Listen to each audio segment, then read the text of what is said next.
You're watching Full Time Devils, and this isn't the video I wanted to be making tonight, that's for sure. Just got home from Old Trafford listening to radio phone-ins of United fans calling for David Moyes' head amid news reports of shock United beaten at home by Everton. We've got to be honest, hands up if that was a shock to you, what happened tonight. To me it was a definite possibility at 8:15, just as it was a reality at 9:30.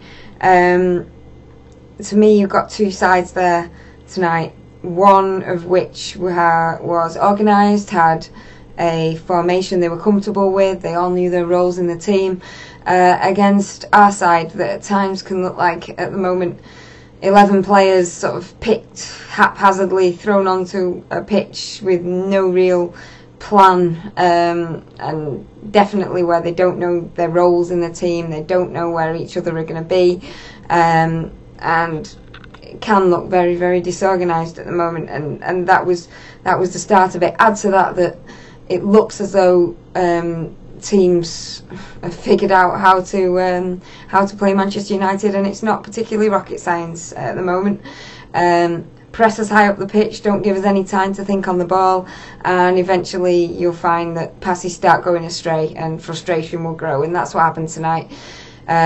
We did start giving the ball away, the frustration grew in the stands, anxiety passes onto the pitch, and the result is that the opposition, whoever they are, Everton tonight, get on top, and you've got to hand it to them. They played very, very industrious football. They ran their socks off, and they've got some really good players, and they fully deserve their win tonight. We've got to hands up and say that. Again, ironically, the only time United really got a foothold in the game and looked like they might get the 3 points was when Martinez made a bit of a mistake in taking off Ross Barkley. It actually gave us a bit of a man over in midfield rather than being dominated in there. And we've had a flurry of chances where we possibly could have snatched it, although that would have papered over the cracks. And as I say, if you were an Everton fan, you'd be disappointed tonight if you hadn't come away from that game with 3 points, because Martinez realised his mistake pretty quickly, put Leon Osman on back into the centre of midfield, re-established that domination of midfield, and that's when they've got their goal. On the David Moyes thing, people calling for Moyes' head, there's no point calling for his head at this stage. Well, there's no point sacking him at this stage, put it that way. You'd be cutting off your nose to spite your face. We've just had a whole revolution in terms of staff in the club, and to now start trying to find somebody else to come in, you're probably not going to get your first choice manager at the moment in January or now. So you've got to stick with David Moyes. Hopefully, he's still not found his best team. Now, whether you believe he should have found his best team by now or not, the facts are that he hasn't. So we've got to hope. We've got to hope he finds his best team. We've got to hope he finds a way of playing which we all want to be the Manchester United way, where we don't rely on, we've got more talented players than you, so we're going to win. We've got to stand toe-to-toe with these teams. We've got to battle like them. We've got to match them in terms of work rate.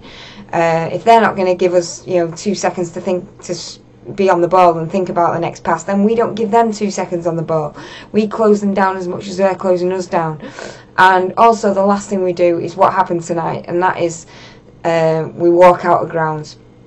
Because to see thousands of United fans turn and walk out of that stadium when the ball hit the net angered me slightly, because we don't want to prove these ABUs wrong that say, we're all glory hunters. Let's face it, we've been spoilt for 26 years.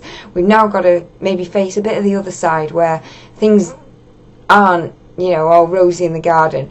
And at the first sense that things aren't rosy in the garden, the last thing we need are fans walking out of the stadium, and that's what happened tonight, and that did anger me. Don't get me wrong, I understand the frustration. I understand voting with your feet and showing your frustration by walking out of the ground, but it doesn't help anyone. And what we need right now is a body of support that are going to be there. Let's face it, that body of support are going to be there no matter who the manager is. no matter who's wearing the red shirt. So we all win together, we all lose together, we celebrate together, we commiserate together, and that's what we need to get back to. And in the short term, that means Newcastle Saturday, we all turn up again, and hopefully that's the start of we get a win. That's the only thing we can do now. Obviously, you know, or barring miracles, the league's gone. The next aim is, right, we've got to make sure we get in that top 4. We have to do all we can do as fans, which is be the 12th man. And as I say, that starts Newcastle Saturday, 12:45 kickoff.